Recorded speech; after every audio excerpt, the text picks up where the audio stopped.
gracias. Esperemos que cuando termine de hablar... No, parece que... Esto está... Disculpen que llegué un poco más tarde, pero estamos en esa edad donde se nos mueren los mayores y, bueno, algunas cosas tenemos. Bueno, de lo que llegué a escuchar y de lo que vamos hablando con los compañeros, ya podría decir a lo largo y a lo ancho del país, porque hemos recorrido bastante el país. Ahora nos queda Córdoba, nos queda Pergamino, nos queda Tucumán, nos queda Salta, y ahí ya me parece que vamos terminando. Tuvimos algunas charlas interesantes, La Plata, Mar del Plata, Bariloche, Junín de los Andes. Tuvimos algunas picantes, Bahía Blanca, que ya empezaban los despidos, y Zárate, Lima-Zárate, fuimos las dos, fuimos a Lima y fuimos a Zárate. En Lima todavía no estaban los telegramas de despido, cuando fuimos a Zárate ya estaban los telegramas de despido. Miles. Por lo cual no es lo mismo hablar con compañeros que están trabajando con compañeros que no están trabajando, sobre todo en algunos gremios que cuando ya no están trabajando y no cobran la quincena, no comen. Entonces voy a empezar con Zárate, que ahora el viernes hubo una asamblea, nosotros mandamos la solidaridad, pues compañeros, nosotros viajamos con el presidente de la CGE y viajamos con el secretario general de la CGT de Zona Norte, compañero del peronismo de la capital, que después se mudó y bueno, el SADOP fue construyendo representatividad, como dijo una compañera, o un compañero, el Movimiento Evita, y ahora el secretario general de la CGT Zona Norte, una CGT interesante, reúne a todo el gremio. Con eso vamos, que es lo que nosotros decimos que son los portaaviones. Nosotros decimos que nosotros lo de la política somos la lancha rápida, que vamos, venimos, frenamos, hacemos alguna cosita, que en algún momento los portaaviones se ponen en marcha, que son más difíciles de poner en marcha, pero que una vez que se ponen en marcha también es más difícil parar. Y que teníamos que cumplir un rol los muchachos de las lanchas rápidas porque venían a desembarcar en nuestras playas y lo teníamos que evitar. Sobre esto es que vamos a reflexionar, y como pidió una compañera de Basta de Diagnósticos, vamos a avanzar sobre algunos elementos ordenadores, pero, en mi humilde opinión, pero no es fácil hacerlo sin un diagnóstico. Cortito. En el Frente para la Victoria convivimos dos grandes espacios, para definirlo desde el peronismo, después otros compañeros lo pueden caracterizar con mayor amplitud. Pero convivimos dos grandes espacios, los peronistas y los progresistas. Después tenemos algunos radicales también, con todo cariño, siempre les dije que eran más radicales, le decíamos radicales K. Siempre les dije yo a ellos, a todos los que compartieron conmigo, cuando lo veía, que eran más radicales que K. Así que yo defino que son los progresistas y los peronistas. En los progresistas no tengo información, no lo he conversado con ellos, no sé si tienen un análisis de cuántos progresistas no votaron al Frente para la Victoria, no lo sé. Si alguno hay, en otra reunión harán un análisis y dirán, de lo que nosotros expresamos, todos estos no nos votaron, no lo sé. Sí sé con precisión que no todos los compañeros del Movimiento Nacional Justicialista votaron nuestra fórmula. Y lo sé con precisión. Hicimos el cálculo y yo estoy en condiciones de decirle que entre el 6 y el 8% de peronistas no votaron nuestra fórmula. Esto no es normal. Esto no es normal. Entonces, lo primero que tengo para decirle a los compañeros del peronismo es, miren, es muy fácil lo que tenemos que hacer. Tenemos que recuperar esos votos. Porque si recupero esos votos, como los votos son igual que la plata, si yo recupero el 6% de votos míos que lo votaron a ellos, termino haciendo una diferencia de 12. Si hay dos compañeros que tienen 100 pesos y uno le saca 100 pesos al otro, solo le saca 100 pesos, pero a partir de ese momento la diferencia es de 200. Los votos son iguales. Saco 6% de votos míos que están allá y los traigo para acá, la diferencia que hago es de 12. Perdimos por 2, vuelvo a ganar por 10, que es la mayoría indiscutida que nunca debimos dejar de ser. Con lo cual, para los compañeros del peronismo, el trabajo es sencillito. Hay que recuperar ese 6% de votos. Los compañeros del progresismo, que nos han acompañado y han sumado una cantidad de votos al Frente para la Victoria, lo que tienen que hacer es tratar de que todos los votos del progresismo se mantengan. Más, yo creo que todos los votos progresistas votaron al Frente para la Victoria. No tenga duda. Muy bien, no tengo duda. Como no tengo duda, la derrota la tenemos que asumir los peronistas. La asumimos los peronistas. Y a mí me encanta lo que dice la compañera de, supongo yo que debe ser de ese espacio, y entonces digo, la derrota es nuestra. Soy la empoderada, que te creí el discursito de la empoderada y ahora estoy loca. Bueno, ok. Entonces, la responsabilidad de los votos que faltan son del peronismo. Y entonces está claro cuáles son los votos que tenemos que recuperar para volver a ganar. La pregunta es cómo. Y esta es la reflexión que tenemos que hacer entre todos. Lo primero es cómo nos dirigimos a los compañeros peronistas. Que hay, acá cuando yo era joven sacábamos el 25% de los votos del Partido Justicialista en la capital federal. 25% de los votos del Partido Justicialista en la capital federal es casi toda la Patagonia en votos. ¿Está bien? No es que son 2 votos, son 500.000 votos. Y ahora son más. O sea que es una cantidad de votos importante. Cada vez que el peronismo hizo una buena elección en la capital federal, a nivel nacional hacíamos una elección extraordinaria. Son los votos que faltan. Faltan los votos del peronismo de la capital, que creo que son bastante de esos votos, junto con los de Córdoba, de ese 6 o 8% a nivel nacional. Porque en el resto de la provincia el peronismo se portó razonablemente bien y votó el candidato. Capital, Córdoba, alguito en la provincia. Cuando hicimos los números nos da entre el 6 y el 8%, que es un montón, ¿eh? Vuelvo a decir, si recuperamos eso, estamos entre el 12 y el 16. Lo primero es cómo generamos el discurso para caracterizar a este gobierno y que los compañeros no entiendan. Porque, digamos, el discurso hacia determinado nivel de comprensión de la realidad desde el marco ideológico distinto al peronismo es uno.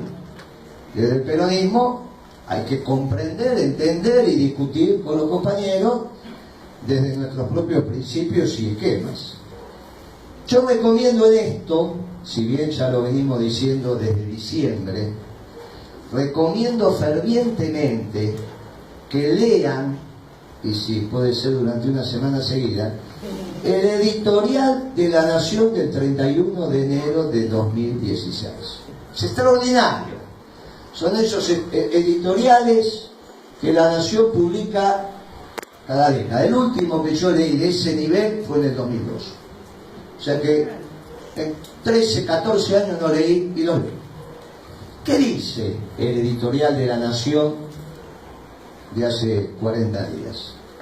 3 definiciones extraordinarias. La primera definición es que en este país todo lo que se hizo del 43 para acá está mal. No es un tema menor. No es un tema menor cuando queremos caracterizar y si no queremos tener pereza intelectual. No dijo de tantos años, 2003, no dijo periodo, mire, saltemos el 76, saltemos el 55, saltemos el 66. Claramente dijo, del 43 para acá está todo mal. O sea que cuando nosotros dijimos en diciembre que este gobierno venía a construir una sociedad pre-peronista, o escribimos el editorial nosotros o teníamos razón. En esto, lo de Leonardi, que acaba de mencionar la compañera, no sé si vos o alguien que habló, quiero decirles a ustedes, porque si no nos confundimos también, que no lo escribió Leonardi esos párrafos, lo escribió Prebisch. Prebisch es el que hace el informe que le da letra a la fusiladora para decir que habíamos sido un desastre en esos 10 años. ¿Está bien? Ahora, en nuestra reflexión, entre los economistas de mi gobierno nacional y popular, igual que Beatriz, que me acompañó en esas reuniones de gabinete, más de uno de los nuestros me levantaba Prebisch. Vamos a ser claros. Entonces, cuando tenemos que discutir, acá por eso esto no se puede hacer en las plazas. Yo creo que hay actividades que las pueden hacer en la plaza, pero hay actividades que las tenemos que hacer adentro. No nos tienen que escuchar el resto. Si no, esto es un quilombo. O si no, no hablamos para que nos hablamos. Hay cosas que tenemos que hacer acá. Entonces, lo de Leonardi, lo escribió Prebisch. ¿Está clarito? Porque si no empezamos a confundirnos. No tenemos que confundirnos, sino después hacemos... Cuando nosotros vemos la reflexión de Macri y pensamos que Leonardi, le dan el informe de Prebisch y van a encontrar textual. Y esto es muy importante. Entonces, y esto yo quiero que entre todos, porque para esto estamos, y sobre todo por lo que voy a decir después, empecemos a incorporar códigos comunes para que después, entre todos, encontremos las mejores propuestas. No para la táctica, no para, yo creo que ahora ya estamos razonablemente bien. Tenemos una dificultad en los meses que vienen, pero ahora estamos razonablemente bien en términos de proyecto y de lo que nosotros expresamos en nuestro frente electoral, que para que no tengan ninguna duda es el Frente para la Victoria, el frente electoral. No hay ninguna duda que uno está trabajando dentro del peronismo a raíz de que algunos declararon que querían sacar al peronismo del Frente para la Victoria y nosotros salimos a decir que queremos el peronismo dentro del Frente para la Victoria. El peronismo para el Frente para la Victoria. Uno quiere un Frente para la Victoria que tenga un partido justicialista lleno de peronistas y un partido comunista lleno de comunistas. Y la verdad que la única persona que yo conozco que puede conducir un partido justicialista lleno de peronistas y un partido comunista lleno de comunistas es Cristina. Yo la verdad que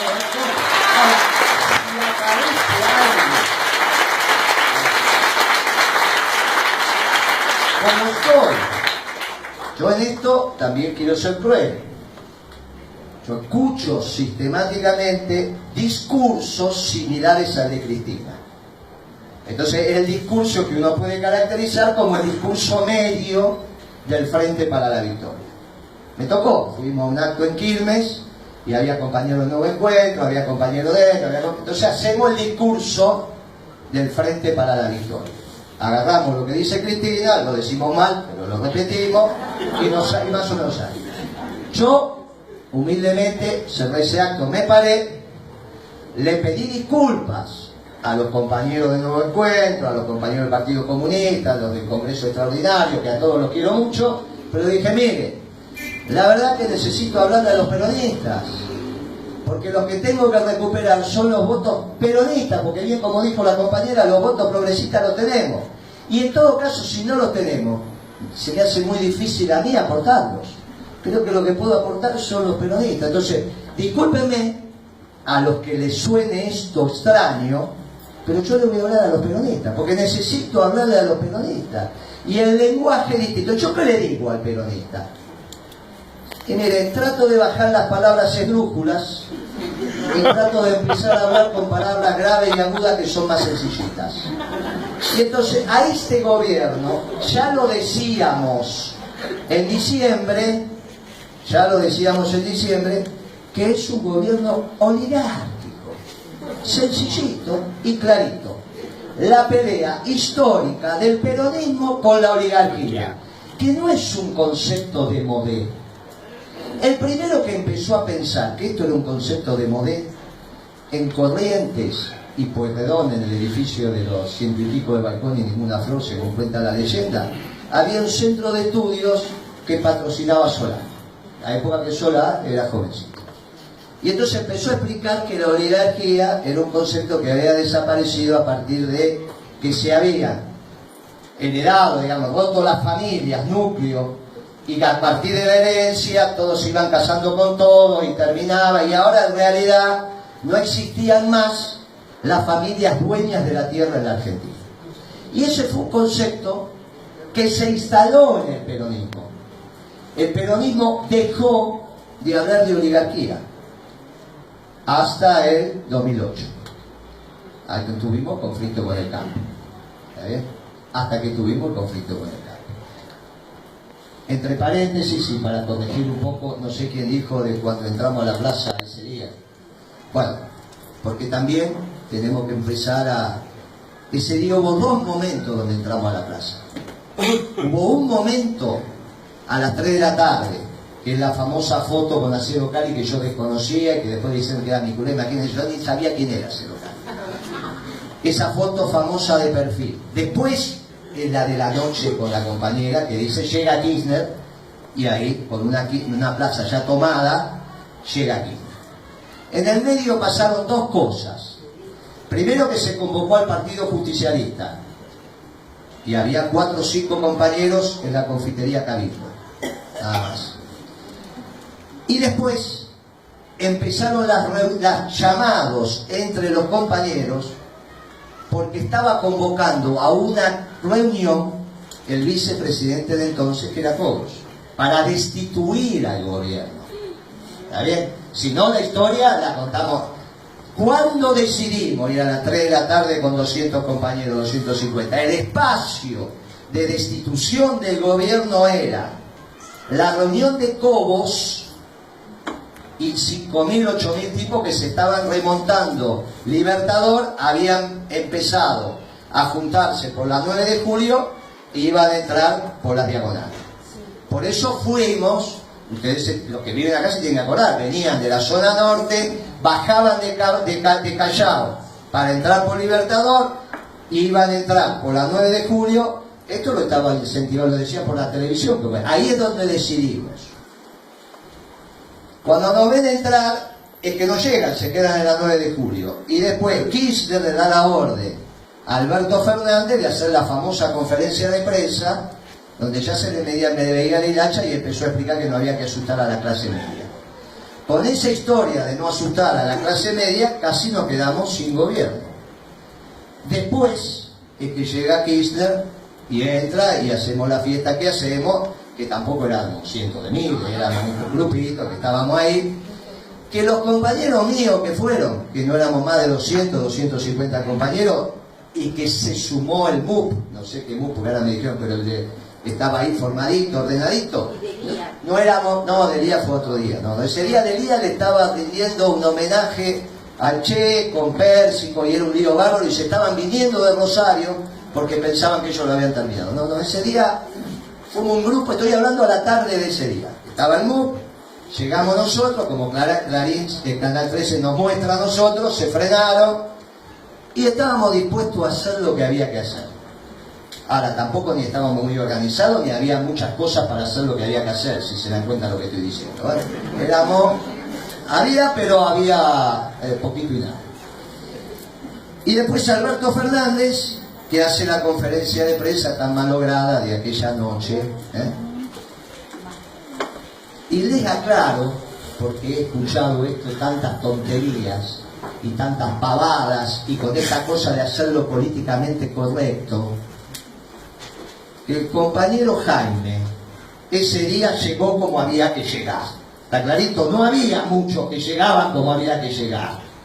Así que, yo no sé, después empiezan y dicen, yo no sé. Pero de tanto hacerlo políticamente correcto, al final nos damos vuelta y lo que tienen que poner, están solitos.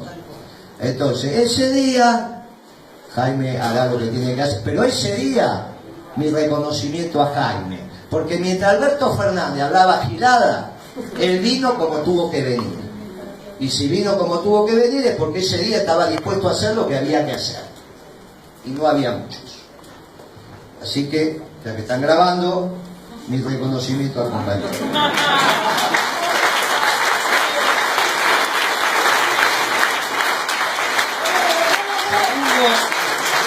Segundo tema. Mañana cuando digan hacer lo que hay que hacer, uno empieza a circular esto. Segundo tema. Pero igual ya aprendí a que si uno habla medio en potencial y qué sé yo. En potenciales. Segundo tema. Y esto de la oligarquía, volviendo al primero, no es un tema menor. Todos los que son pedagogos, hacen cosas con los chicos, le dicen, mirá, dibujame un oligarca. Lo dibuja. A la uno le dice, dibujame un grupo concentrado, qué sé yo.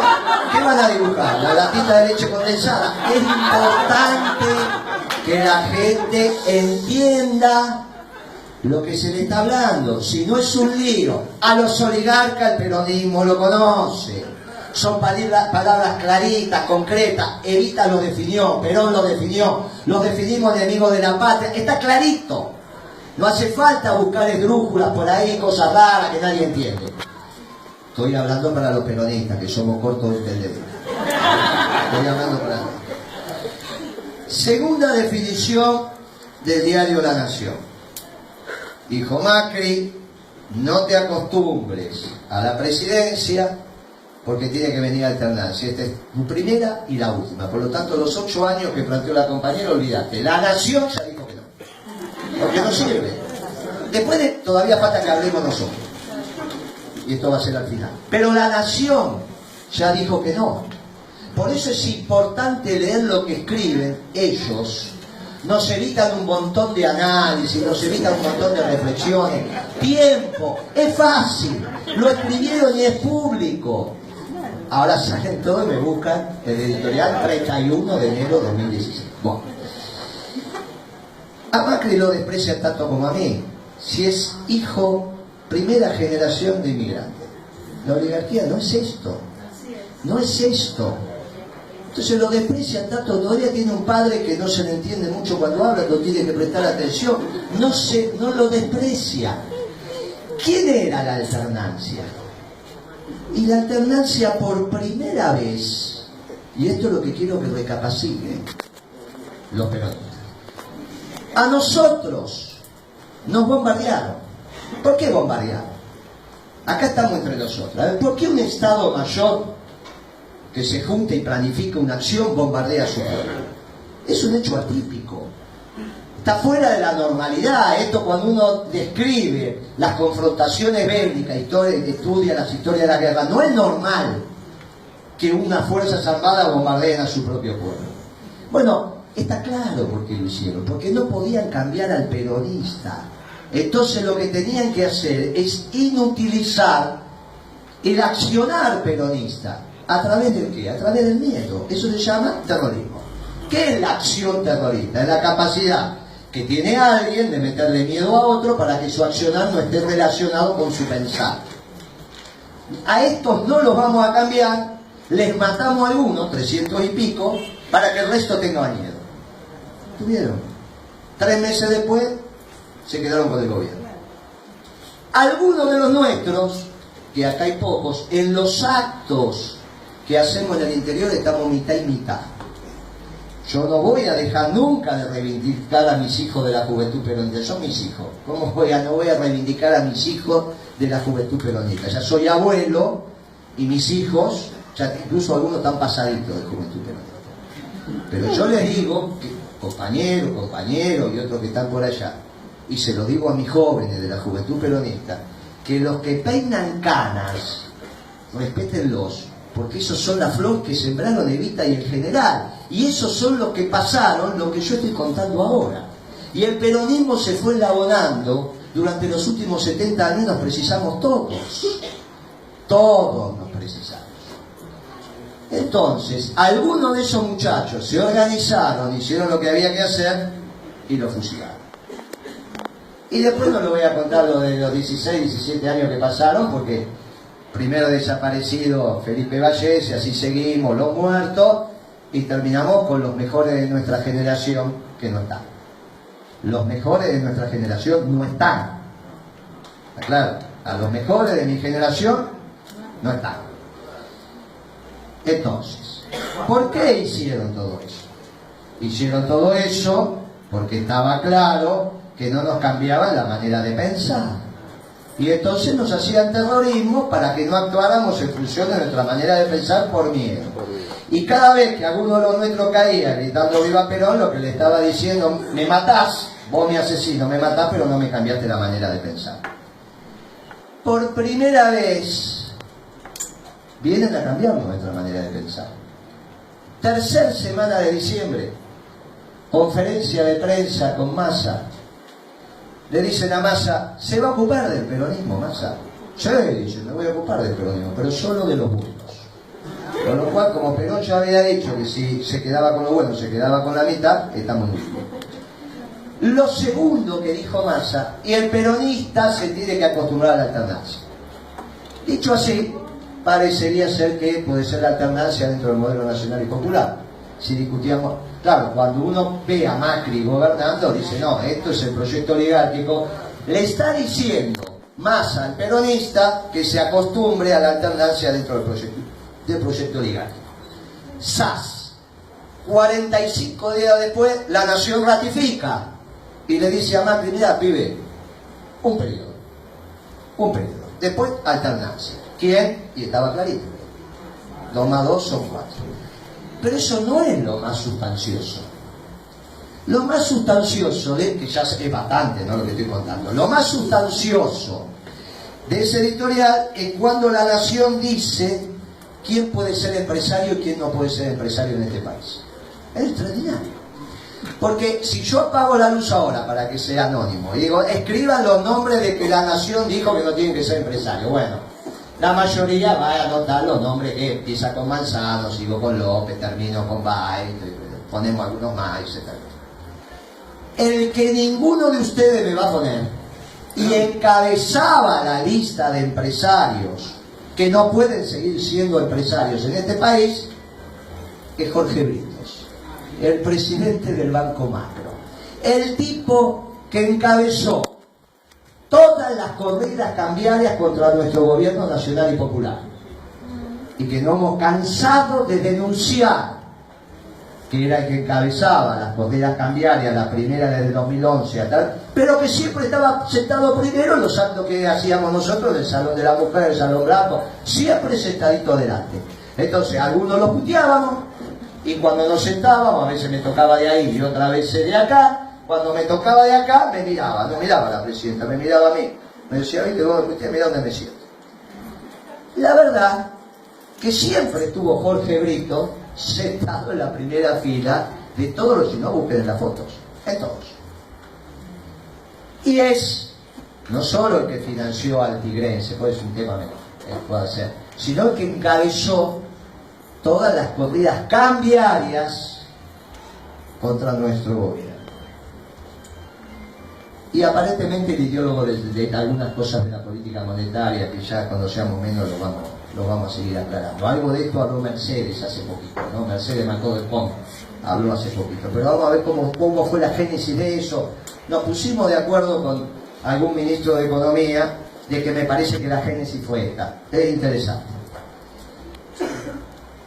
Este hombre, si ustedes leen los diarios del viernes, ya dice que está abandonando la Cámara que nuclea, que la presidió desde hace, la Cámara que nuclea a los bancos nacionales. Y ya dentro de poquito va a pasar el mando del Banco Macro. Hizo todo lo necesario para que le pusieran la cocarda como a las vacas en la exposición rural. Pero como la oligarquía no toma prisioneros, le dijo, no, te vas. Lo que no consiguió el gobierno nacional y popular, lo consiguió el editorial de La Nación. Y esto es muy importante, porque está cambiando las vinculaciones con el sistema financiero internacional. La oligarquía lo que necesita son las cartas de crédito de los bancos internacionales, porque eso no funde, los nuestros pueden fundir y no las cobran. Interesante, está tan claro que volvemos a un modelo oligárquico, está tan claro que volvemos a antes del peronismo, que no es necesario que nos detengamos en unas caracterizaciones intermedias. Lo que es importante, si queremos profundizar el análisis, es que veamos por qué está pasando esto. ¿Está bien? Porque cuando Techín, que no se llamaba Techín, pero sí se llamaba Roca, el padre de ellos, al que le empieza a iniciar la privatización de Somisa, que después la termina haciendo Menem, es cuando está sentadito al lado de Krieger-Bacena y al lado de Onganía. Venía Onganía, Krieger-Bacena y el padre de Roca, viendo el tema del acero y viendo cómo Krieger-Bacena le daba protección al acero para que ellos empezaran la primera inversión, que después terminó siendo la que compró Somisa. Todo este proceso estaba. Pero no es lo mismo, no es lo mismo. Si uno quiere hacer un análisis sencillo de esto y articularlo así, no es lo mismo. Este es un modelo oligárquico, clarito y contundente. ¿En qué se expresa el modelo oligárquico? Y en el precio de la comida. La mitad de la comida que ustedes comen se hace sobre tierra alquilada. No tenía razón Felipe Solá de que la oligarquía no existe. Claro que detrás de personas jurídicas que son los dueños de la tierra. Pero cuando uno va a la persona física que